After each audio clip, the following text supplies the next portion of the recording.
Praise Lord, जय मसीह की। मैं स्टैनली मैकवान, मेरे YouTube channel Hindi Gujarati Bible study में आपका स्वागत है।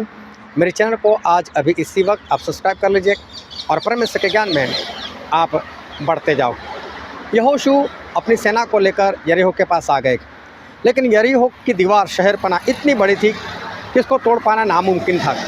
लेकिन फिर भी परमेश्वर ने ऐसा कहा कि हर रोज़ 6 दिन तक इसका एक चक्कर लगा कर बैठ जाओ और 7वें दिन 7 बार चक्कर लगाना और 7वें दिन 7 बार चक्कर लगाने के बाद जोरों से पुकार करना और ये दीवार गिर जाएगी। तो ऐसा हुआ भी। लेकिन ये घटना हमको क्या कहना चाहती? इस घटना से हमको 6 बातें हैं जो सीखने को मिलती है।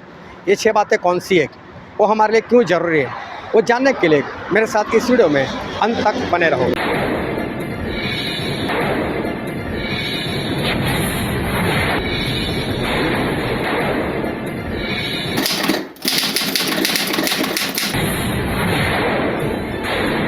पिता परमेश्वर का बहुत धन्यवाद करते हैं। आज एक बार फिर हमारे परमेश्वर ने हमको जिंदा रखा और इस जगह पर इकट्ठा किया। परमेश्वर का बहुत धन्यवाद। आओ परमेश्वर के वचन की ओर चले और बाइबल से एक नए नियम से इब्रानी उसका 11वां अध्याय और हम पढ़ेंगे 29, 30 और 31 वचन। विश्वास ही से वे लाल समुद्र के पार ऐसे उतर गए जैसे सूखी भूमि पर से।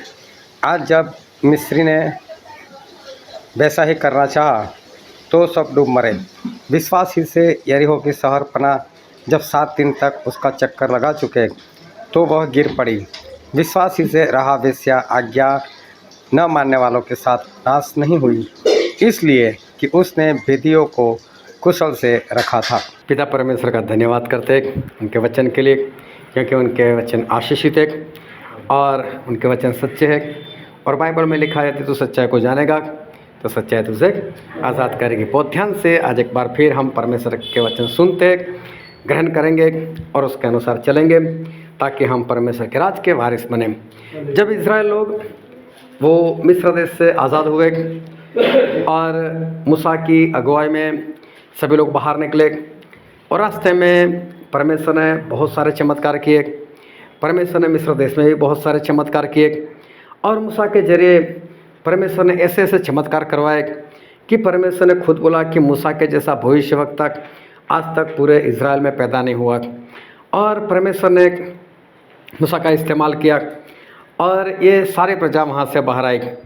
रास्ते में मूसा की मृत्यु हो गई, उनकी आयु पूरी हो गई और जो इज़राइल लोग थे उनकी बागडोर यहोशू के हाथ में आई। अब परमेश्वर ने यहोशू का अभिषेक किया और यहोशू को ये सारी जिम्मेदारी बताई कि अब विश्राम के देश में, वचन के देश में तुझे इन इज़राइल लोगों को लेकर जाना है और ये वतन जो है वो तुझे प्राप्त करवाना है। अब यहोशू के ऊपर जिम्मेदारी आई और वो लोग विश्राम के देश के नज़दीक थे, वहाँ पर वो लोग जा रहे थे। तो रास्ते में सबसे बड़ी इनके लिए विपत्ति आई, वो ये थी कि यरदन नदी।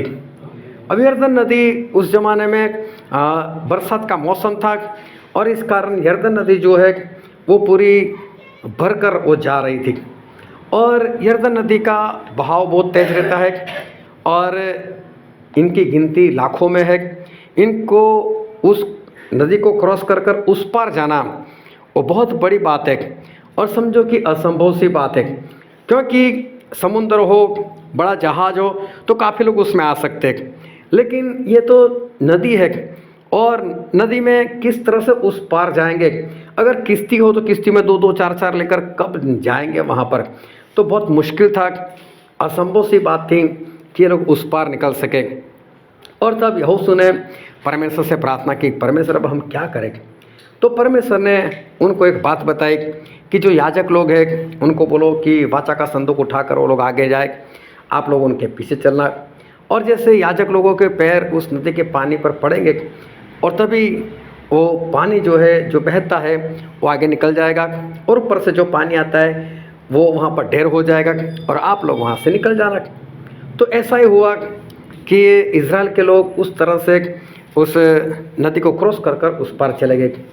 अभी यहोशू ने जो इज़राइल पुत्र थे उनमें से 2 लोगों को चुना और उनको बोला कि जाओ अभी हमारे सामने एक शहर है, बड़ा शहर यरीहो, तो उसका भेद लेकर आओ, वहाँ की जासूसी कर आओ। वो शहर कैसा है, उसकी शहरपनाह कैसी है, शहर के लोग कैसे हैं, राजा कैसा है, सेना कैसी है, हमें किस तरह से लड़ाई करनी है, क्या करना है, जाओ जाकर देख कर आओ। और 2 लोग वहाँ पर गए।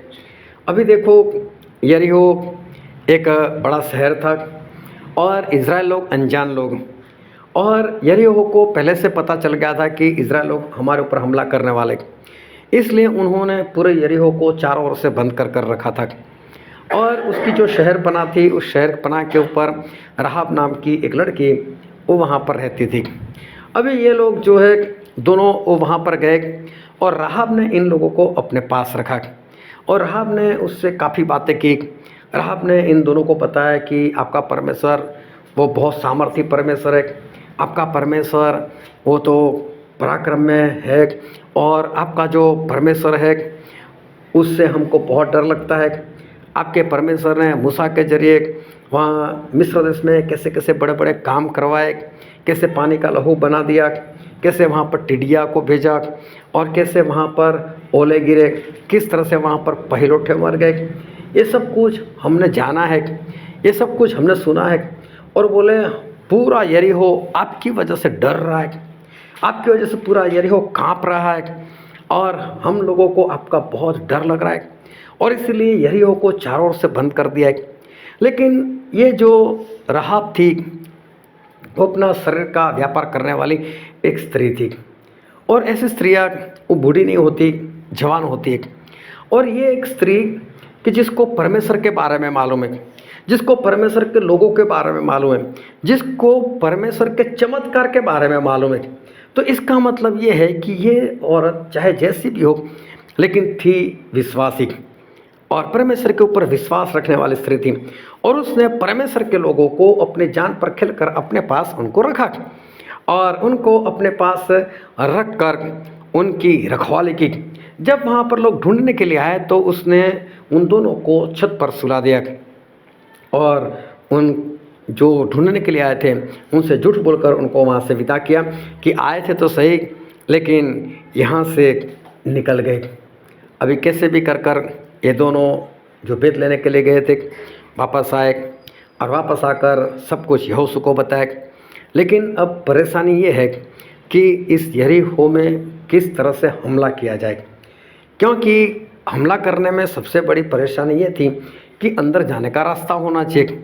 अभी जो रास्ता था वहाँ पर जो दरवाजे थे बड़े बड़े लोहे के वो बंद कर रखा था, और चारों ओर जो शहरपनाह थी वो इतनी बड़ी थी कि इज़राइल लोग उसको तोड़ नहीं सकते थे। लेकिन किसी भी तरह से यहोशू ने परमेश्वर से प्रार्थना कर इस बात का हल मांगा कि परमेश्वर हम क्या करें, क्योंकि शहरपनाह को हम नहीं तोड़ सकते।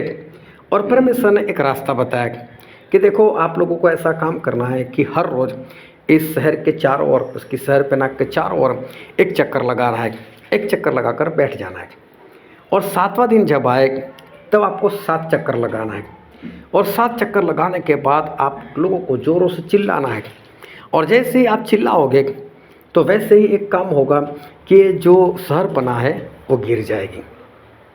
अभी बहुत बड़ी बात थी कि क्या इस तरह से शहरपनाह गिर सकती है, क्या सिर्फ उसके चारों ओर घूमने से क्या ऐसा कुछ हो सकता है कि शहरपनाह गिर जाए। लेकिन यहाँ पर परमेश्वर की बात है, और परमेश्वर हमारा कुछ भी कर सकते, और किसी भी तरह से हमारे परमेश्वर वो काम कर सकते, बस हमें विश्वास करना होता है। और यहोशू ने इस बात के ऊपर विश्वास किया और सारे इज़राइल लोगों को बोला कि चलो हमें 6 दिन तक एक एक चक्कर लगाना है। ये लोग हर रोज़ एक दिन चक्कर लगाकर बैठ जाते थे। ऐसे करते करते 6 दिन तो बीत गए। अभी 6 दिन बीतने के बाद अभी 7वां दिन आया। अभी 7वें दिन इन लोगों को 7 चक्कर लगाना था। अभी इन लोगों ने 7 चक्कर भी लगा दिए, और 7 चक्कर लगाने के बाद जब ये लोग चिल्लाने वाले थे और परमेश्वर का धन्यवाद करने वाले थे, तभी यहोशू ने सभी को पहले तो रोक लिया और बोला अभी मत चिल्लाना, लेकिन परमेश्वर की एक आज्ञा है वो मैं आप सभी लोगों को बता देता हूँ। और बोल दिया कि ये जो यरीहो है वो तो परमेश्वर हमको दे ही दिया है, हम जीत कर ही आने वाले। लेकिन वहाँ पर जो सोना मिले, चांदी मिले, पीतल मिले, लोहा मिले, पैसा मिले, जो कुछ मिले वो सब कुछ परमेश्वर के लिए जाएगा, वो सब कुछ परमेश्वर के लिए पवित्र है। और इसलिए आप लोगों को इनमें से कोई भी चीज़ नहीं लेनी है, अपने पास नहीं रखनी है, बस वो सारी परमेश्वर के लिए जाएगी और परमेश्वर को समर्पित की जाएगी।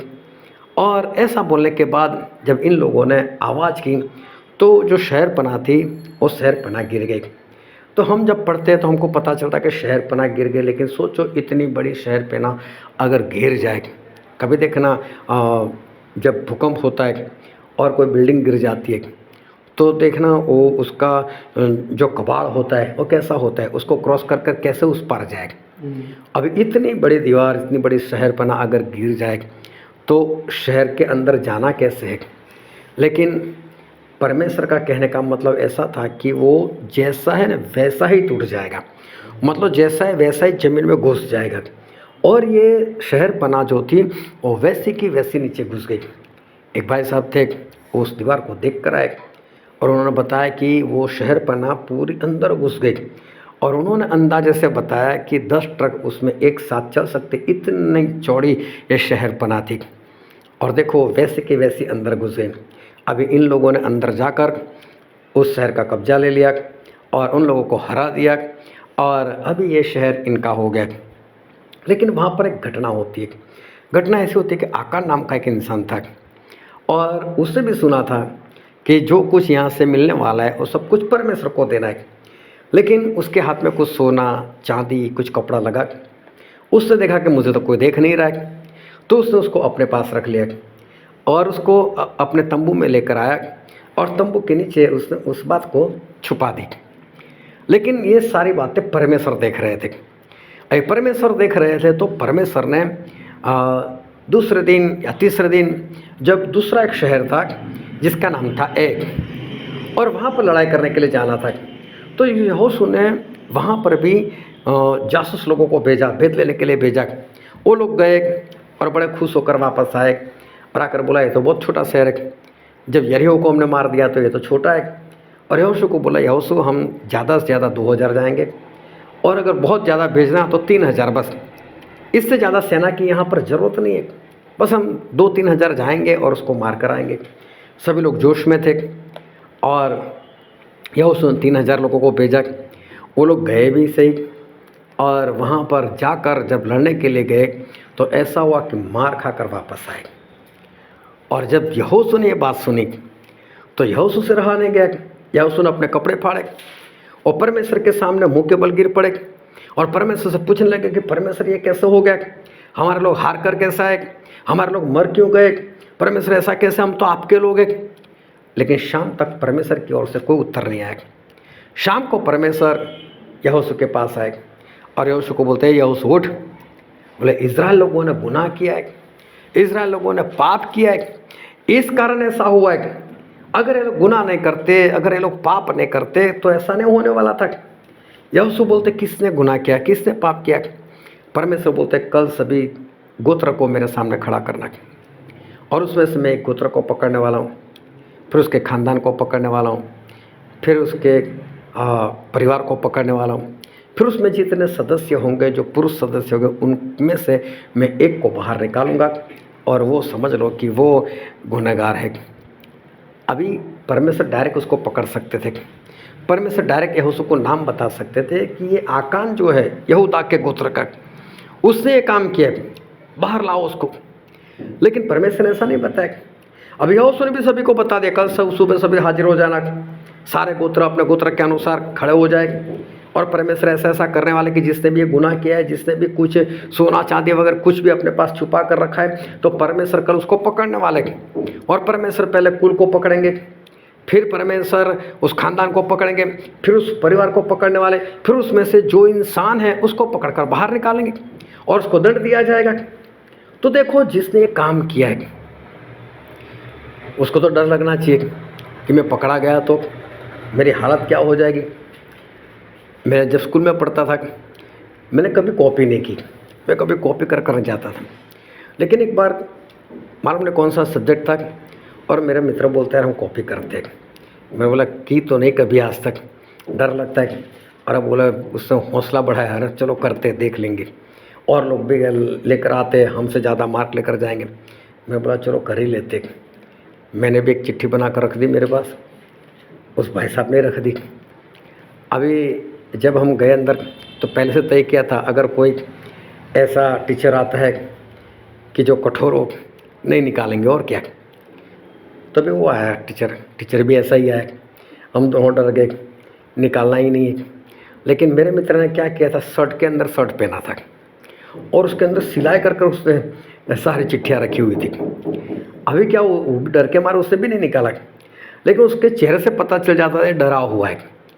अभी मुझे नहीं मालूम, मुझे तो वो दिखाई नहीं देता, लेकिन हम थे एक ही क्लास में। अभी मुझे तो उसकी पीठ दिखाई देती। अभी जो टीचर है उसने पहले से ही बोल दिया, अगर कोई कॉपी कर कर आया हो तो पहले से ही निकाल दे और आगे डस्टबिन उसमें डाल दे। मैं उसको कुछ नहीं बोलने वाला, लेकिन उसके बाद में अगर पकड़ा गया तो फिर मैं उसको निकालने वाला हूँ। तो डर के मारे कई लोगों ने वो कॉपी जो लेकर आए थे रख दिया उन्होंने कागज़। अब मैं नहीं उठा, एक तो शर्म ये है यार, ये कॉपी कर कर आया था तो इज्जत भी जा रही है और पकड़ाएंगे तो और इज्जत जाएगी। तो मैं सोच में पड़ गया, मैं करूँ तो क्या करूँ। दोनों आवाज़ आ रही है, मैंने कुछ भी नहीं किया, बैठा रहा। फिर 10-15 मिनट के बाद एक बार टीचर ने फिर बोला, अभी भी एक मौका देता हूँ, अगर कोई निकालना चाहे तो दे दो, बाद में मैं पकड़ने वाला हूँ तो मैं उसको निकाल दूँगा क्लास से। तभी भी मैं नहीं निकला, मेरा मित्र भी नहीं निकला। फिर आधे घंटे बाद उस टीचर ने बोला अभी एक के पास है और देखो मैं उसको पकड़ने वाला हूँ। तो मैं डर गया, मैंने बोला एक तो मैं तो हूँ, एक मेरा मित्र भी है। लेकिन पकड़ा मेरे मित्र को। अभी उसको पूरा चेक किया, उसकी जेब वगैरह चेक किया, कहीं से निकल नहीं रहा है, क्योंकि उसे तो अंदर शर्ट पहना था, शर्ट के अंदर वाले हिस्से में उसे सिलाई कर कर रखा था। अभी टीचर को भी पक्का पता है कि है ही इसके पास, उसका चेहरा देखकर टीचर को भी नहीं मिल रहा। फिर और अच्छी तरह से चेक किया, तब देखा तो पकड़ा गया हो, उसको वहाँ से बाहर निकाल दिया। लेकिन चलो मैं नहीं पकड़ा गया, मैंने निकाला भी नहीं, मैंने उसमें से कुछ लिखा भी नहीं, मैं बोला कुछ भी नहीं करना है। लेकिन एक मौका था बचने का, अगर मेरे मित्र ने उसको निकाल दिया होता तो कुछ नहीं होने वाला था। ज़्यादा से ज़्यादा क्या, थोड़ी शर्म की बात थी, कोई बोलता तू भी लेकर आया था, तू ऐसा करता है, उससे ज़्यादा कुछ नहीं होने वाला था। लेकिन एक मौका था। यहाँ पर देखो तो परमेश्वर एक मौका दे रहे, आकान को एक मौका दे रहे। परमेश्वर चाहते तो डायरेक्ट आकान का नाम बता सकते थे, लेकिन परमेश्वर हम सभी को मन फिराने के लिए एक मौका देते हैं कि ताकि हम मन फिराए और हम बचाए जाए। तो परमेश्वर हम सभी को मौका देते हैं। तो परमेश्वर ने यहाँ पर आकान को भी एक मौका दिया, लेकिन फिर भी आकान नहीं आया। उसका गोत्र पकड़ा गया तो भी बाहर नहीं आया, उसके बाद उसका खानदान पकड़ा गया तो भी नहीं, परिवार पकड़ा गया तो भी नहीं। आखिर में परमेश्वर ने उसका नाम बता दिया कि ये है। और तब तक तो यहोशू को भी क्रोध आ चुका था कि इसने हमको इतना परेशान क्यों किया, पहले से बाहर आ जाता। और यहोशू ने बोला कि आकान तूने हमको परेशान किया है, अब परमेश्वर तुझे परेशान करेंगे। और फिर बोला कि परमेश्वर हम इसका क्या करें। बोले उसको परिवार के साथ ही बोले उसको पत्थर मार मार कर मार दो। और देखो सारा परिवार खत्म हो गया। उसने कबूल भी किया कि हाँ मैंने सोना लिया, चांदी लिया, मैंने कपड़ा लिया और मेरे तंबू के पास है, और वहाँ से निकाल कर भी लेकर आए। ना तो इसको इस्तेमाल करने को मिला और ना ही इसको जीवन मिला, ये ख़त्म हो गया और उसको कुछ भी नहीं मिला। लेकिन ये एक घटना वो रास्ते में हो गई। एक अन्य जाति की स्त्री है राहाब, जिसका काम सही नहीं है, लेकिन वो परमेश्वर के ऊपर विश्वास में मजबूती से चल रही है और उसको परमेश्वर के सारे जो चमत्कार है वो भी याद है। वो परमेश्वर के लोगों को सहायता करती है और इधर एक परमेश्वर को मानने वाला है, वर्षों से परमेश्वर के चमत्कार को अपनी आंखों से देखने वाला है। और वो देखो वो परमेश्वर के विरोध में काम कर रहा है। एक जिसने सिर्फ सुना है वो सुनकर विश्वास करेगा, एक वो जिसने सब कुछ अपनी आंखों से देखा है और फिर भी उसके अंदर परमेश्वर के विरोध वाली, परमेश्वर के वचन के खिलाफ वाली बात उसके अंदर हमें दिखाई देती है। ये एक घटना बाइबल में हमारे लिए लिखी गई ताकि हम समझ सकें कि इज़राइल लोगों के साथ क्या हुआ था और परमेश्वर हमें क्या सिखाना चाहते हैं। और इस बात में ये जो घटना बनी उसमें परमेश्वर हमको 6 बातें आज सिखाने के लिए जा रहे हैं। और उसमें सबसे पहली बात यह है कि चाहे कैसी भी परिस्थिति हो, कैसी भी परिस्थिति कहने का मतलब कि हमें कोई अंदाज़ा ना आ रहा हो और सारी परिस्थितियाँ हमारे विरोध में दिखाई दे रही हो, तब भी हमारे परमेश्वर हमें सहायता करते हैं। अगर हमें ऐसा लगता है कि ये परिस्थिति ऐसी है कि इसमें हमारा कुछ नहीं हो सकता, लेकिन ऐसी परिस्थिति में भी हमारे परमेश्वर वो हमें वो सहायता करते। जब 2 भेद लेने वाले उस यरीहो में गए तो समझ लो सारे यरीहो वाले तो दुश्मनी है, सभी लोगों को मालूम है कि इजराइल वाले आने वाले हैं। और देखो, हम जब इस गुजरात में रहते तो अगर गुजरात के बाहर वाला अगर कोई गुजरात में आ जाए तो हम उसको देखकर पहचान जाते हैं कि ये गुजराती नहीं है, ये गुजरात से बाहर से है।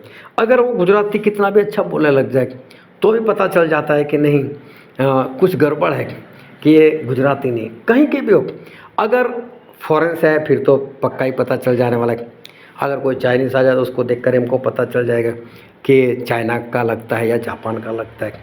अगर अमेरिका से कोई आता है तो पता चल जाता है इतना गोरा है तो ये अंग्रेज लगता है।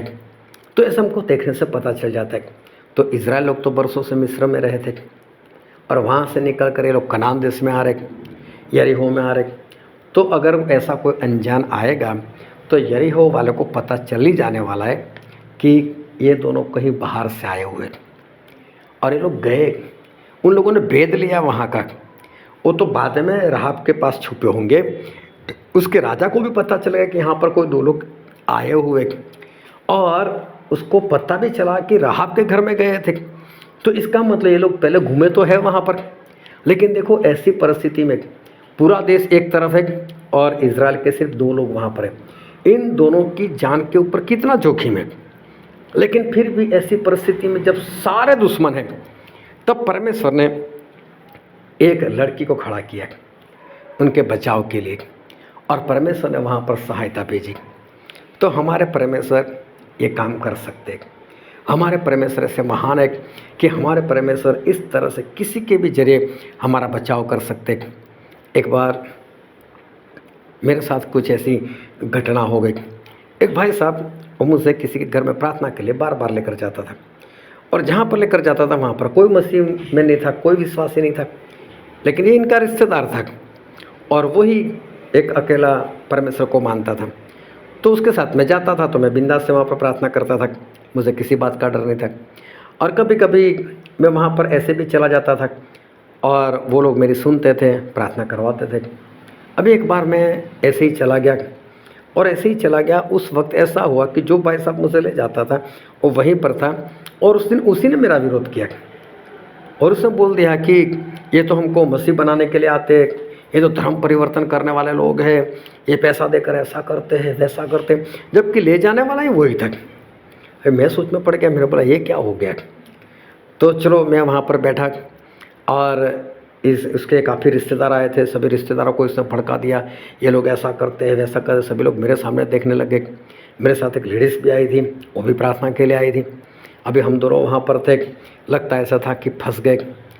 और फिर भी मैंने उनसे बात की। मैंने बोला आप किसको मानते हो? उसने जिसका नाम बताया, मैंने बोला वो आज कहाँ पर है? बोलो वो तो आज नहीं रहे इस दुनिया में।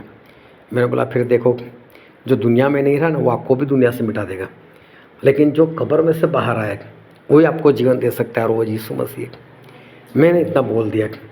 अभी मैं सोच में था कि अभी मालूम नहीं मेरा क्या होगा, लेकिन तभी उन्हीं के परिवार में से एक लड़का खड़ा हुआ और वो बोला स्टैनली भाई को मैंने बुलाया प्रार्थना के लिए, जिसको प्रार्थना कराने वो बैठो, बाकी सारे बाहर निकलो।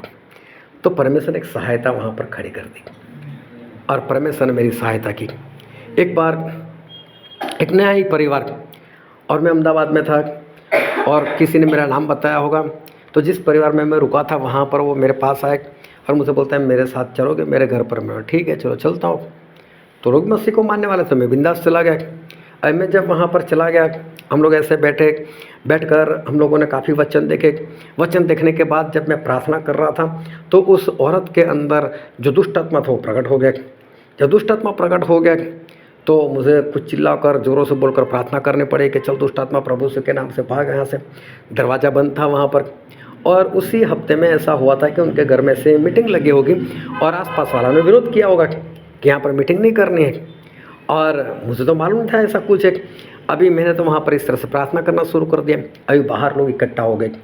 अभी दरवाज़ा बंद था तो मुझे नहीं मालूम कि बाहर क्या हो रहा है क्या नहीं। तो बाहर सब जो पूरा मोहल्ला था वो लोग एक के बाद लोगों को इकट्ठा कर रहे और मैं घर में से प्रार्थना कर रहा हूँ। और इधर इस बहन का छुटकारा हुआ।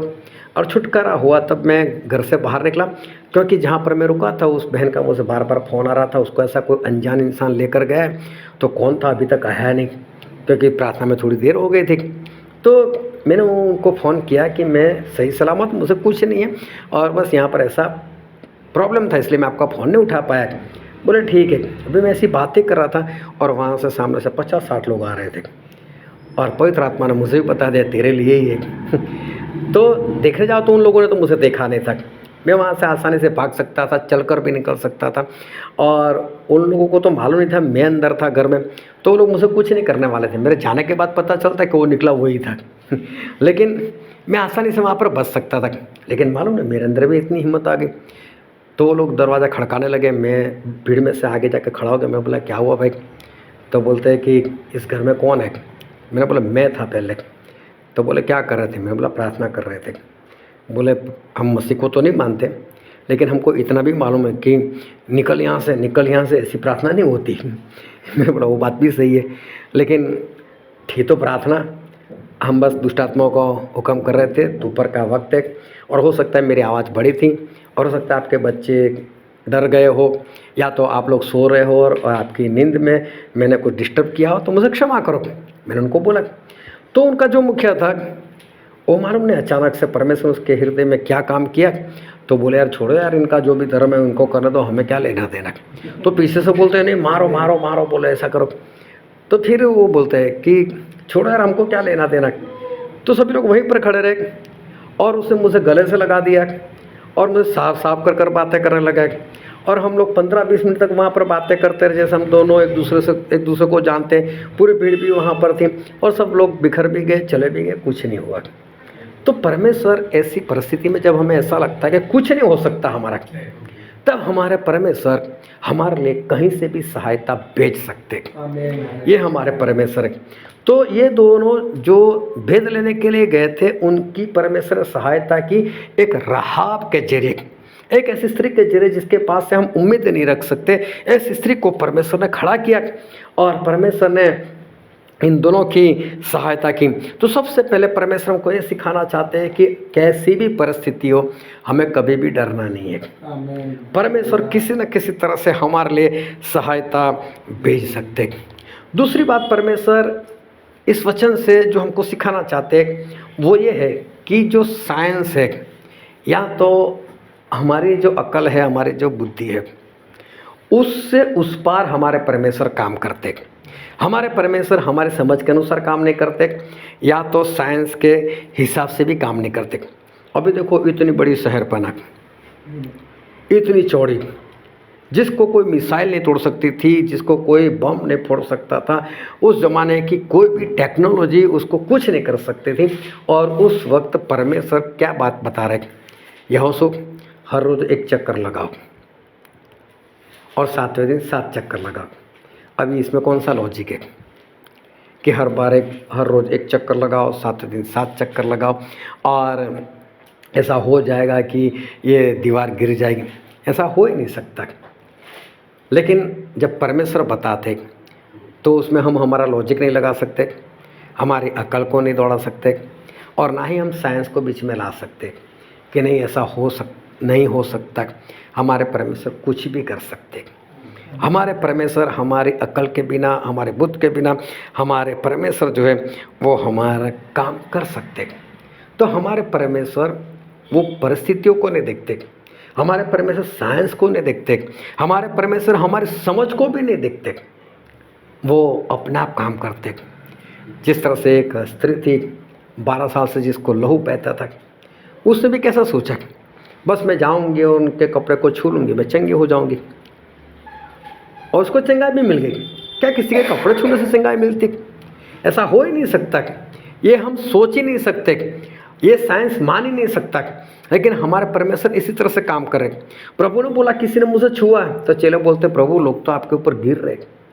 प्रभु बोलते मैं उनकी बातें नहीं कर रहा हूँ, ये साइंस वाले। लेकिन एक स्त्री ऐसी है कि जो अपनी अकल को छोड़कर, सब कुछ छोड़कर उसने मुझे विश्वास से छुआ है।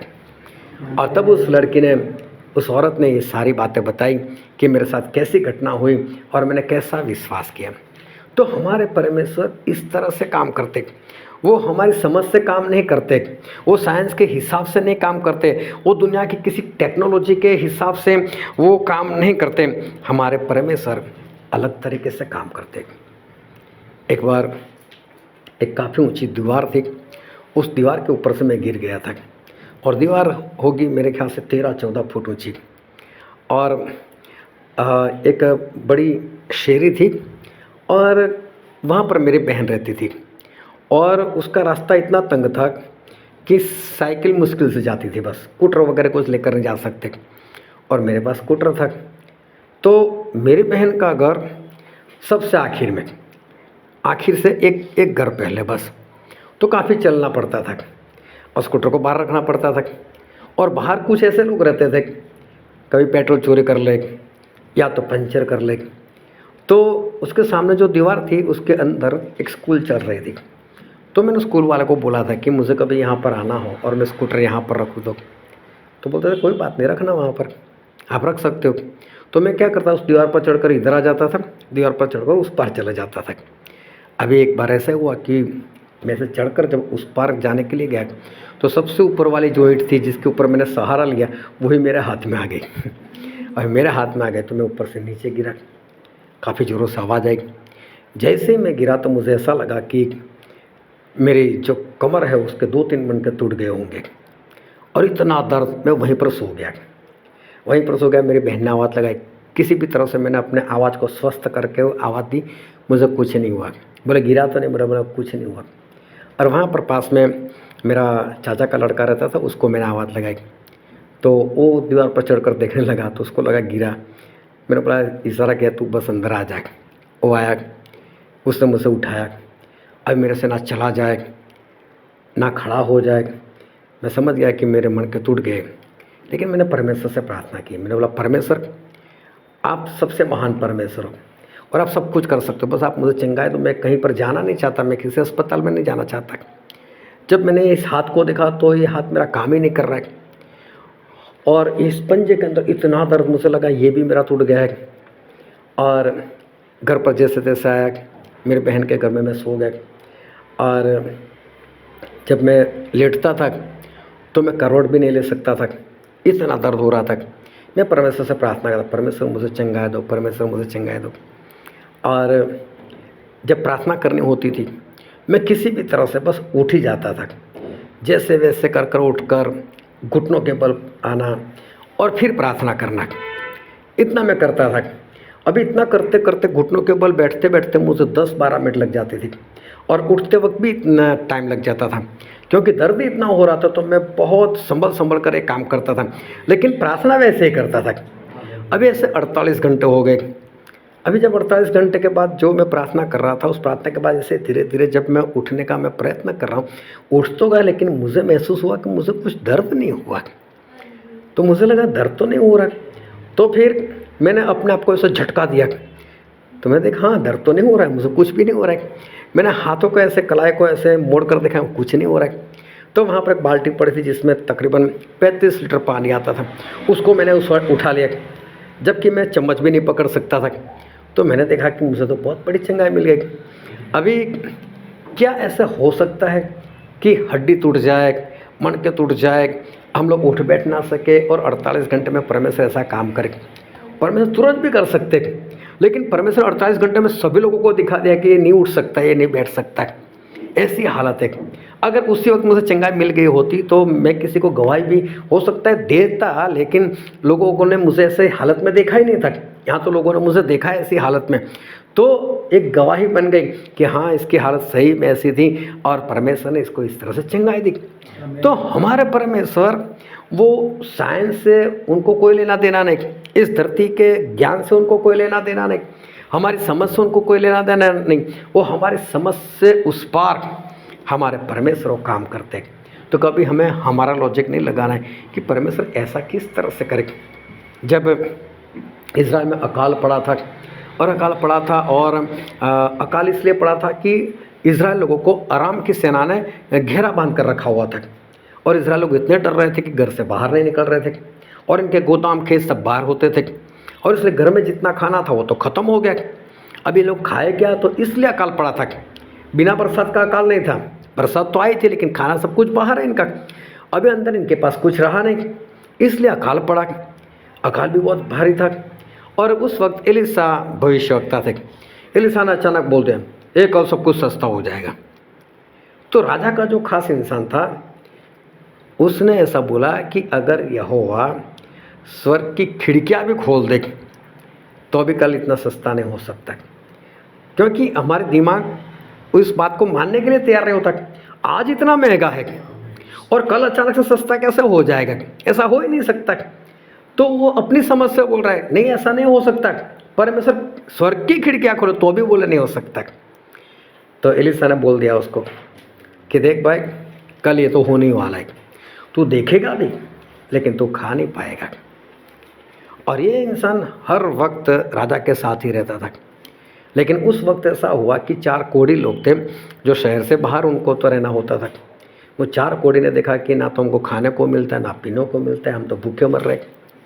इधर अराम की सेना ने घेर कर रखा हुआ है, अगर हम अराम की सेना के पास जाते तो भी मर जाते, वो लोग हमको मार देंगे। अगर शहर में जाते तो शहर में जाने जैसा है नहीं, वहाँ पर भी अकाल है। अगर यहाँ पर ठहरते तो यहाँ पर भी हमको तो मरना है। तो बोले कुछ तो करें हम लोग। तो बोले क्या करना है, बोले अराम की सेना के पास चले जाते हैं, वो लोग हमको देखेंगे और हमको मार देंगे, तो मरना तो वैसे भी है, यहाँ पर भी मरने ही वाले, तो वो लोग मार देंगे, कोई बात नहीं।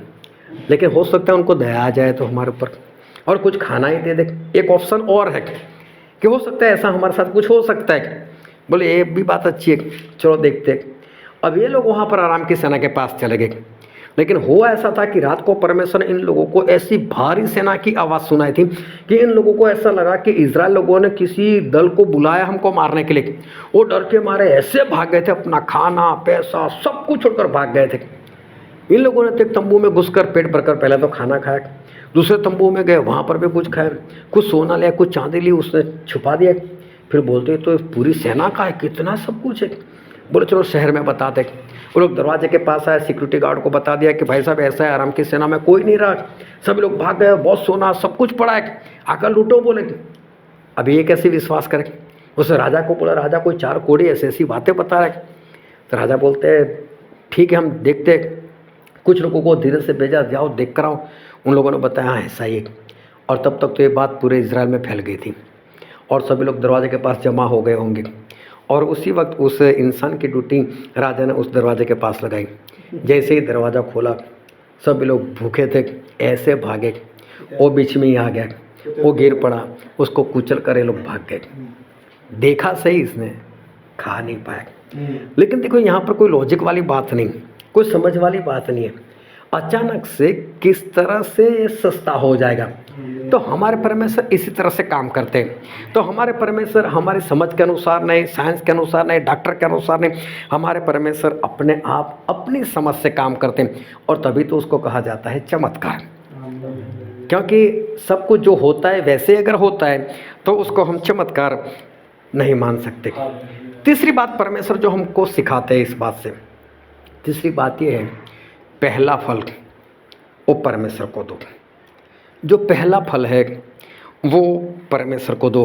और लेवी व्यवस्था में ऐसा लिखा है, लेविया उसका 23वां अध्याय और 9, 10 और 11 वचन पढ़ो। फिर यहोवा ने कहा, इज़राइलियों से कह कि जब तुम उस देश में प्रवेश करो जिसे यहोवा तुम्हें देता है और उसमें से खेत काटो, तब अपने अपने पक्के खेत की पहली उपज का पुला याजक के पास ले आया करना, और वह उस पुले को यहोवा के सामने हिलाए कि वह तुम्हारे निमित्त ग्रहण किया जाए।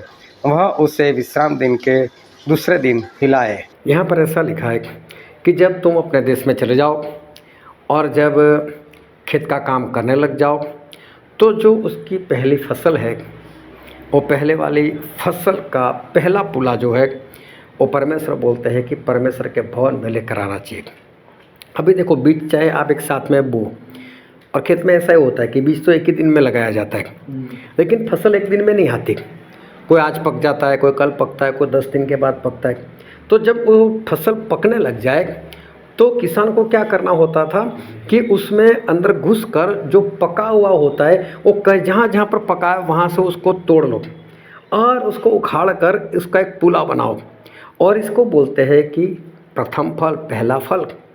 और इसको लेकर परमेश्वर के पास लेकर जाया जाता था और परमेश्वर को ये समर्पित किया जाता था, सबसे पहले वाला फल। अभी सबसे पहला फल अगर आज की तारीख में मैं बात करूं तो समझो कि इंसान जो भी कमाई करता है, चाहे जॉब करता है, चाहे कारोबार करता है, कुछ भी करता है, उसका जो पहले वाला हिस्सा है, पहले वाला मतलब जो पहला दसमास है, पहला दसमास कहने का मतलब जो पैसा आपके पास आता है उसमें से सबसे पहले क्या निकालो, दसमास निकालो। अभी इंसान क्या करता है मालूम, पहले गिनती लगाता है, इतने चावल लेकर आएंगे, इतना गेहूँ लेकर आएंगे, इतना तेल लेकर आएंगे, माइनस करते करते देखते हो 10 मास तो बचता ही नहीं है। अभी समझ लो कि हम खाने के लिए बैठ गए, हम खाने के लिए बैठ गए और खाना ख़त्म हो गया, मैं खा लिया, लेकिन थाली में समझो कि थोड़ी सी सब्जी बची है, आधी रोटी बची है और पेट भी फूल हो गया, अब हम नहीं खाने वाले। अभी समझ लो हमारा कोई रिश्तेदार आ गया बाहर से, क्या हम उसको वो दे देंगे? पैसा आप खा लो, है ना? बचा कुचा तो उसको नहीं देते, तो बचा कुचा परमेश्वर को कैसे दे? है ना? परमेश्वर को बचा कुचा नहीं देना है। परमेश्वर बोलते पहले वाला दो, सबसे पहले वाला। अभी ध्यान से समझना, आकान ने क्या किया, सोना ले लिया, चांदी ले ली, कपड़ा ले लिया और अपने तंबू में जाकर उसने उसको छुपा दिया। और लेवी में ऐसा लिखा, लेविया उसका 27वां अध्याय और उसका वचन 30। फिर भूमि की उपज का सारा दसमास, चाहे वह भूमि का बीज हो, चाहे वृक्ष का फल, वह यहोवा ही का है, वह यहोवा के लिए पवित्र ठहरे। यहाँ पर लिखा है कि जो 10वां हिस्सा है वो यहोवा का है और यहोवा के लिए पवित्र भी है। जो इस जमीन से निकलता है वो सारी उपज, उसका 10वां हिस्सा परमेश्वर का है और परमेश्वर के लिए पवित्र भी है। अभी उसी भूमि में से, उसी जमीन में से परमेश्वर ने आदम को बनाया था और हम भी वही मिट्टी की उपज है। आज भी जब कोई दफन हो जाता है तो पास्टर साहब ऐसा बोलते हैं कि जो मिट्टी थी उसको हम मिट्टी में मिला रहे, और हम वापस मिट्टी में मिल भी जाते हैं। और सबोपदेश में भी यही लिखा है उसके 12 के साथ में कि इंसान मर जाता है और मिट्टी वापस मिट्टी में मिल जाती है और परमेश्वर ने जो आत्मा दिया वो परमेश्वर के पास चला जाता है। तो हम जो है वो इस मिट्टी की ही उपज है। तो परमेश्वर बोलते उसका 10वां हिस्सा, मतलब हमारी आयु का 10वां हिस्सा भी परमेश्वर का है। हमारी आयु का 10वां हिस्सा भी कोई लिखवा कर तो आया नहीं, लेकिन हर रोज़ जब हम जिंदा उठते हैं तो इसका मतलब होता है कि हमें 24 घंटे मिल गए। 24 घंटे मिले तो 24 घंटे के हिसाब से अगर आप गिनती लगाओ तो 1440 मिनट होते हैं, और 1440 मिनट का 10वां हिस्सा मतलब 144 मिनट, मतलब कि 2 घंटे 24 मिनट। ये 2 घंटे 24 मिनट वो हमारा 10वां हिस्सा है। वो भी हमें क्या करना है, परमेश्वर को देना है। वो भी ऐसे नहीं इतना टाइम टीवी देखूंगा, इतना टाइम ये करूंगा, फिर अगर हमसे कोई वक्त मिले तो हम परमेश्वर का काम करेंगे, ऐसा नहीं। पहले ही परमेश्वर को दो, पहला फल। अभी यहोशू ने क्या किया, जब लोग चिल्लाने वाले थे उससे पहले सभी को रोक लिया कि देखो परमेश्वर ने मुझे ऐसा बोला कि यार उससे जो कुछ मिले उसमें से कुछ भी अपने पास मत रखना, लेकर जरूर आना, लेकिन परमेश्वर के लिए वो समर्पित करना है और हमें वो परमेश्वर को दे देना है। और बाइबल में ऐसा पढ़ते हैं हम, यहोशू की किताब उसका 6वां अध्याय और उसका 19 वचन। सब चांदी, सोना और जो पात्र पीतल और लोहे के हैं वे यहोवा के लिए पवित्र है और उसी के भंडार में रखे जाए। क्या लिखा है, यहोवा के लिए कैसा है, पवित्र है। जो कुछ यरीहो में से मिले वो सब कुछ पवित्र है और यहोवा के भंडार में वो चला जाएगा। मतलब ये सारा कुछ पवित्र था। लेकिन उसका 7वां अध्याय और पहला वचन पढ़ो तो। परंतु इस्राएलियों ने अर्पण की वस्तु के विषय में विश्वासघात किया, अर्थात यहूदा के गोत्र का आकान, जो जेरह वंशी जब्दी का पोता और कर्मी का पुत्र था, उसने अर्पण की वस्तु में से कुछ ले लिया। इस कारण यहोवा का कोप इज़राइल पर भड़क उठा। जो अर्पण करना था उसमें से अपने पास कुछ रखा तो परमेश्वर का क्रोध भड़क उठा। फिर उसका 21 वचन पढ़ो कि जब मुझे लूट में शिनार देश का एक सुंदर ओढ़ना और 200 शेकेल चांदी और 50 शेकेल सोने की एक ईंट दिखाई पड़ी, तब मैंने उनका लालच करके उन्हें रख लिया। वे मेरे डेरे के भीतर भूमि में गड़े हैं और सबके नीचे चांदी है। ये सब कुछ परमेश्वर के लिए कैसा था? पवित्र था। और इंसान ने रख लिया तो उससे तो उसकी मौत हो गई, है ना। परमेश्वर के भवन में जाता तो पवित्र था, और वही चीज़ अगर इंसान अपने पास रखता है तो क्या हो जाता है? वो खुद श्रापित हो जाता है, उसको तो मरना पड़ा। तो परमेश्वर ऐसा बोलते हैं कि पहला फल परमेश्वर को दो। फिर अगर 7वां अध्याय 8वां अध्याय अगर आगे पढ़ोगे तो वहाँ पर एक के सामने फिर एक बार लड़ाई करने के लिए जाते हैं। और जब लड़ाई करने के लिए जाते हैं तब परमेश्वर ने यहोशू को क्या बोला कि इनको ऐसा बोल कि ए में से जितना मिले, सोना चांदी जो कुछ सब तुम्हारा बोले। अब कितना मिलता है उससे कोई लेना देना नहीं, जितना मिले वो सब कुछ तुम्हारा। तो देखो इसका मतलब बाद में मिलने वाला था, हाँ। लेकिन इसको ऐसा कि पहले वाला ही ले लो, और पहले वाला ले लिया और मर गया। लेकिन उसके बाद तो सब कुछ मिलने वाला था, छुपा कर भी नहीं लेकर आना था, बिंदा से सभी के सामने लेकर आना था। तो परमेश्वर हमेशा हमको आशीष देते, लेकिन परमेश्वर चाहते हैं कि पहले वाला जो फल है वो मुझे दे दो, तो मैं मेरी आशीष जो है वो मैं दूंगा। जब हम 2 घंटे 24 मिनट परमेश्वर का काम नहीं करते, लोगों के लिए प्रार्थना नहीं करते, परमेश्वर के लोगों को बचाने के लिए जब काम नहीं करते, तो हमारी जो आयु है वो आयु भी परमेश्वर ने जो ठहराई थी, उत्पत्ति 6 में लिखा है 6:3 में कि अब इंसान 120 साल तक जिएगा। लेकिन आज 120 साल तक जिंदा कौन रहता है? 120 साल तो मिलते नहीं किसी को। क्यों? क्योंकि परमेश्वर का लूटा हुआ जो उससे रखा है 2 घंटे 24 मिनट हर बार लूटता रहता है, तो परमेश्वर भी क्या करेंगे? माइनस करते जाओ भाई इससे मेरा लूटा है। तो इंसान आज पूरी आयु भी पूरी नहीं कर सकता, लेकिन परमेश्वर बोलते हैं पहले वाला फल मुझे दो। उसके बाद परमेश्वर की आशीष जो है वो हमें मिलती है। 5वीं बात परमेश्वर हमको जो सिखाने के लिए जा रहे हैं वो ये है कि जब तक वक्त है, सही वक्त है, तब तक अपने पापों को कबूल कर लो। पापों को कबूल करने के लिए सही वक्त चाहिए, और उस सही वक्त में ही परमेश्वर बोलते हैं कि पापों को कबूल कर लो। और यहोशू की पुस्तक में लिखा है उसका 7वां अध्याय उसका 14 और 15 वचन पढ़ दो। इसलिए बिहान को तुम गोत्र के अनुसार समेत खड़े किए जाओगे, और जिस गोत्र को यहोवा पकड़े वह एक एक कुल करके पास आए, और जिस कुल को यहोवा पकड़े सो घराना घराना करके पास आए। फिर जिस घराने को यहोवा पकड़े वह एक एक पुरुष कर पास आए। तब जो पुरुष अर्पण की वस्तु रखे हुए पकड़ा जाएगा वह और जो उसका हो सब आग में डालकर जला दिया जाए, क्योंकि उसने यहोवा की वाचा को तोड़ा है और इज़राइल में अनुचित कर्म किया है। देखो परमेश्वर ने क्या बोला, पहले मैं गोत्रों को पकड़ने वाला हूँ।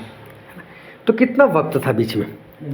तो आकान को क्या करना था? जब यहोशू ने ये बात बताई तभी आकान को बोल देना था कि यहोशू मुझसे गलती हुई, मैंने पाप किया है। जब दाऊद ने गुनाह किया, दाऊद ने पाप किया, दाऊद ने कबूल कर लिया, हाँ ये गुनाह मैंने किया है। तो देखो दंड मिला, लेकिन बच तो गए। आकान को दंड ही मौत का मिला। क्यों? उसके पास वक्त था। जब यहोशू ने बताया कि कल ऐसा ऐसा मैं करने वाला हूँ, परमेश्वर ने मुझे ऐसा बोला है, परमेश्वर गोत्र को पकड़ेंगे, तब भी आकान नहीं बोल रहे। जब दूसरे दिन सभी लोगों को इकट्ठा कर रहे, सही में ऐसा हो रहा है, और पहले ही जब यहूदा का ही गोत्र पकड़ा गया तभी तो उसको पता चल जाना चाहिए कि मैं भी पकड़ने वाला हूँ, तो चलो अभी कबूल कर ले। लेकिन उसने कबूल नहीं किया। लेकिन कब कबूल किया? जब परमेश्वर ने उसको पकड़कर बाहर निकाला तब। अब क्या? अब तो तू कबूल करे या ना करे, परमेश्वर ने तुझे पकड़ ही लिया है। अब कबूल कर क्या फ़ायदा? तो हमें हमारे पापों को सही वक्त पर, जब तक हमको क्षमा मिल जाती है तब तक हमें उसे कबूल करना है। अगर सही वक्त पर हमने कबूल नहीं किया फिर हम स्वर्ग नहीं जा सकते।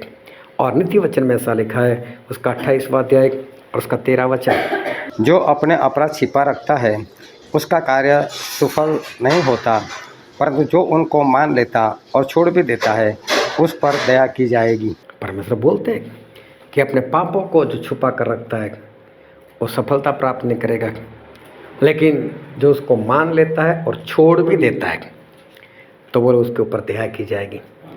तो सभी ने पाप तो किया है, सभी गुनाह करते हैं, लेकिन सही वक्त पर हमें परमेश्वर के पास भी पहुंच जाना है। सही वक्त पर हमें कबूल करना है कि हाँ परमेश्वर मेरे से गलती हो गई, तो परमेश्वर हमको क्षमा कर देंगे। मैंने ऐसे लोगों को देखा है कि जब कोई बीमारी आ जाती है तो चले जाते हैं परमेश्वर के पास, परमेश्वर मुझे क्षमा करो, परमेश्वर मुझे क्षमा करो। फिर जैसे बीमारी चली गई फिर वापस वही काम शुरू। एक भाई साहब थे, समुद्र में डूब रहे थे, तो उन्होंने ऊपर देखकर बोला परमेश्वर मुझे बचा लो।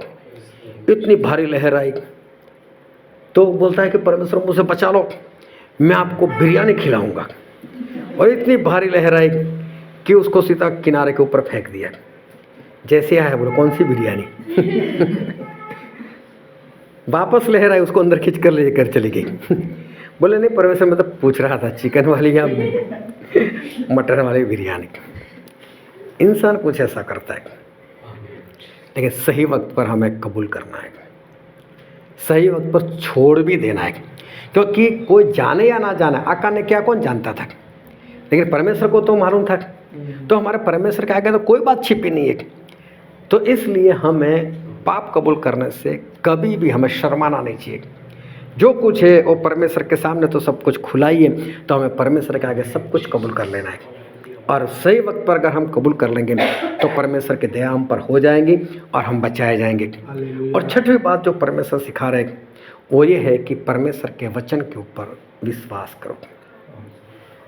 परमेश्वर के वचन के ऊपर इसलिए विश्वास करना है क्योंकि परमेश्वर के वचन कुछ इस तरह से है।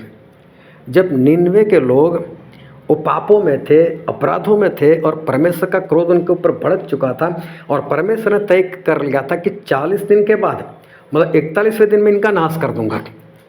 तो परमेश्वर ने क्या किया, यूना नबी को वहाँ पर भेजा कि यूना जाकर तू वहाँ पर जाकर लोगों को बोल दे कि 40 दिन के पश्चात परमेश्वर इस जगह का नाश कर देंगे। तो इनका जो भी गुनाह था, जो भी पाप था, चाहे यूना को नहीं मालूम लेकिन परमेश्वर को तो मालूम था। और जब यूना ने वहाँ पर जाकर प्रचार किया तो निनवे मतलब इजराइल का दुश्मन, निनवे मतलब परमेश्वर से दूर रहने वाले लोग, उनका परमेश्वर कोई और था, लेकिन फिर भी इन्होंने यूना के जरिए जो परमेश्वर का वचन है उसके ऊपर विश्वास किया। सही में विश्वास करने वाली कोई बात यहाँ पर नहीं दिखती हमको, क्योंकि वो अन्य जाति से थे, वो लोग क्यों यूना के ऊपर विश्वास करें। और उस वक्त भी इजराइल के लोग गुलाम बने हुए थे, तो निनवे के लोग बोल नहीं सकते कि तू खुद गुलाम है, तू अपने आप को छुड़ा, तेरे परमेश्वर को बोल तेरे लोगों को छुड़ाए, हमारी बात मत कर। तो परमेश्वर के वचन कुछ इस तरह से हमारे पास आते हैं कि जब हालात ऐसे होते हैं कि हमें ऐसा लगता है कि क्या इस बात पर विश्वास करना जरूरी है, कि कर सकते क्या हम, ये विश्वास योग्य वाली बात है कि नहीं। लेकिन सही में परमेश्वर के वचन वो परमेश्वर ने पुकारे हैं, इसलिए हमें विश्वास करना चाहिए। जब भी आप भविष्यवक्ता के पुस्तकों को पढ़ना, यशायाह से लेकर मलाकी तक, तो हम ऐसा बोलते हैं यशायाह की पुस्तक, हम बोलते हैं मलाकी की पुस्तक, लेकिन वो लोग जब लिखते हैं तो क्या बोलते हैं, ऐसे सेनाओं का यहोवा कह रहा है। वो लोग ऐसा नहीं बोलते मैं यशायाह ऐसा बोल रहा हूँ, मैं यहेजकेल ऐसा बोल रहा हूँ। वो लोग बोल रहे ऐसा परमेश्वर बोल रहे। बस सही में परमेश्वर की पुस्तक है, यशायाह की पुस्तक नहीं है। वो तो हम बोलते कि यशायाह की पुस्तक निकालो, लेकिन सही में परमेश्वर ने लिखा है। और परमेश्वर जब लिखवाते तो परमेश्वर ऐसा बोलते हैं, लिखो ऐसा कि ऐसा सेनाओं का यहोवा बोल रहा है। तो जब हम कोई बोलते हैं उस बात को छोड़ो, लेकिन जब परमेश्वर बोलते तब ये बड़ी बात है। अगर हमारे आसपास में से या हमारे रिश्तेदारों में से कोई आकर ऐसा बोले कि मैं तुझे एक बड़ा महल बना कर दूंगा, तो हम हंसेंगे। लेकिन यही बात अगर अंबानी आकर हमको बोले तो तभी तो विश्वास आएगा ना, हाँ ये पैसे वाला ये बना कर दे सकता है। तो सोचो हमारे परमेश्वर बोलते तो हमें कितना विश्वास करना चाहिए, क्योंकि परमेश्वर वही बात बोलते हैं जो हमें हमें पता ही नहीं चलती या हम उसके ऊपर विश्वास ही नहीं कर सकते। जब परमेश्वर ने नूह को बोला कि नूह तू जहाज बना, क्योंकि मैं इस धरती को डुबो देने वाला हूँ, तो 500 साल के नूह ने कभी ये बात देखी नहीं थी कैसा हो सकता है। लेकिन बाइबल में क्या लिखा है? विश्वास किया। तो परमेश्वर की बात ही ऐसी होती है कि जिसके ऊपर हम भरोसा करना बहुत कठिन हो जाता है। कैसे करें इस बात के ऊपर? क्योंकि हम हमारी समझ से देखते हैं ना परमेश्वर के वचन को, इसलिए हमें ऐसा लगता है। वो तो बाइबल है हमारे पास, तो हम जो पढ़ते तो हम मान लेते हैं हाँ ऐसा हुआ होगा। लेकिन वही बात अगर आज परमेश्वर आकर हमको बताए तो मुश्किल हो जाता है कि कैसे हम विश्वास करें उस बात के ऊपर। तो परमेश्वर ऐसी बातें बताते हैं, लेकिन हमें विश्वास करना चाहिए। राहाब देखो, एक अन्य जाति की स्त्री, लेकिन परमेश्वर के वचन के ऊपर उसने विश्वास किया और उसने मालूम है 2 लोगों को ऐसा बोला कि देखो मैंने तुम्हारी सहायता की, मैंने तुम लोगों की जान बचाई, अब मेरी जान का क्या? तो बोले तूने हमारी जान बचाई, हम तेरी बचा लेंगे। बोले ऐसा नहीं, मेरा परिवार। बोले हाँ परिवार को भी बचा लेंगे। 3 लोगों ने बोल दिया तेरे जितने लोगों को तू बचाना चाहे अपने घर में रख लेना और बाहर एक लाल धागा बांध देना। ये हमारी ओर से निशानी कि जहाँ पर हम देखेंगे उस लाल धागे उस घर को छोड़ देंगे, क्योंकि इस घर तो ये दोनों जानते हैं और कौन जानता है। अब लड़ने तो काफ़ी लोग जाने वाले हैं, वो तो किसी को भी मार देंगे। तो इन दोनों ने आकर बता दिया होगा जहाँ पर लाल धागा देखो वहाँ पर कुछ भी मत करना। तो देखो एक ऐसी स्त्री जिसका काम सही नहीं था, लेकिन अपने परिवार को कितना प्रेम करती थी, उन लोगों को बचाया नहीं। आज मालूम है मसीह लोग अपने परिवार को भी नहीं बचाना चाहते, अपने परिवार को बताते नहीं कि सच्चाई है, इस तरह से परमेश्वर को मानो। मैंने ऐसे ऐसे लोगों को देखा है कि लड़का सही चल रहा है, माता पिता उल्टे चल रहे है, मसीह को मानने वाला लेकिन सही से नहीं, और बेटा बताता भी नहीं उसको कि माता पिता आपको ऐसा चलना चाहिए, क्योंकि वचन तुम्हें ऐसा लिखा, उनको नहीं मालूम। हो सकता है उनको ऐसा कोई सिखाने वाला नहीं मिला, इसलिए। तो हमारी तो जिम्मेदारी होती है कि माता पिता को बताए, हमारे रिश्तेदार को बताए। ये राहाब ने परमेश्वर के वचन के ऊपर विश्वास किया और विश्वास कर कर उसने अपने सारे रिश्तेदारों को उसने बचा लिया और उसी के गोत्र में प्रभु यीशु भी आए। तो परमेश्वर के वचन के ऊपर हमें विश्वास करना चाहिए। यहोशू ने विश्वास किया, इस्राएल लोगों ने विश्वास किया कि हाँ इस शहरपनाह की चारों ओर एक एक चक्कर लगाकर बैठ जाओ और 7वें दिन 7 बार चक्कर लगाओ और सही में गिर जाएगा। अगर इन लोगों ने विश्वास नहीं किया होता तो ऐसा काम नहीं करते।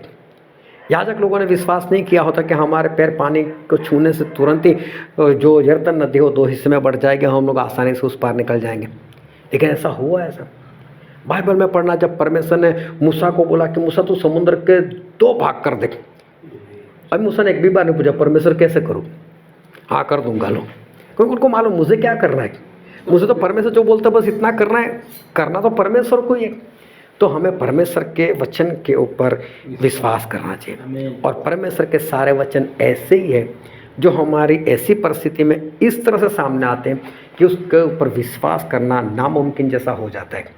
लेकिन परमेश्वर का वचन है तो मैं बोलता हूँ उसके ऊपर विश्वास करो तो हमारा काम हो ही जाएगा। तो परमेश्वर इस घटना से, राहाब की घटना से और यह यरीहो को जो इन लोगों ने जीत लिया और आकान की बातों से परमेश्वर ये 6 बातें हमको सिखाना चाहते हैं और इसलिए 6 बातों को ध्यान में रखना, उसके अनुसार चलना। तो देखो परमेश्वर हमें कितना आशीषित करेंगे। जैसा परमेश्वर ने कहा वैसा हम करेंगे, क्योंकि वचन सिर्फ सुनने के लिए नहीं होता है, वचन मानने के लिए होते हैं। और जब हम मानते हैं तो हमारे करने से दिखाई देता है कि हाँ हमने इस वचन को माना हुआ है और परमेश्वर हमें अपने आशीष से भरते हैं। हालेलुया। हम सभी अपने आँखों को बंद करें, अपने मस्तकों को प्रभु यीशु के आगे झुकाए जो हमारे बीच में है, जो हमसे बहुत प्रेम करते हैं। मेरे प्रियो, ये वक्त है कि हम अपने आप को जांचें, हम अपने आप को परखें। ये वक्त है कि हम अपने आत्मा से सवाल करें, हम अपने आप की परीक्षा करें। क्या आज जो वचन मैंने सीखे क्या उसी के अनुसार मेरा जीवन है? क्या मैं मेरा पहला फल परमेश्वर को देता हूँ? क्या मैं परमेश्वर के वचन के ऊपर विश्वास करता हूँ? क्या मैं 2 घंटे 24 मिनट परमेश्वर के काम के लिए निकालता हूँ? क्या मैं कैसी भी परिस्थिति हो लेकिन परमेश्वर मुझे सहायता कर सकते ऐसा मैं विश्वास करता हूँ? क्या मैं परमेश्वर को इस तरह से देखता हूँ कि वो साइंस के हिसाब से काम करे, डॉक्टर के हिसाब से काम करे?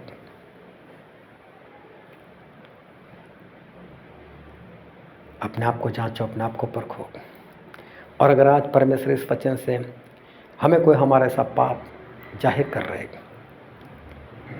तो परमेश्वर आज हमको सिखाए कि सही वक्त पर हमें हमारे पापों को कबूल करना है। हम परमेश्वर के आगे हमारे पापों को कबूल करें और उसे छोड़ भी दें, ताकि परमेश्वर की दया हम सभी पर होने पाए। हमारे परमेश्वर अपने वचन के अनुसार काम करने वाले परमेश्वर है।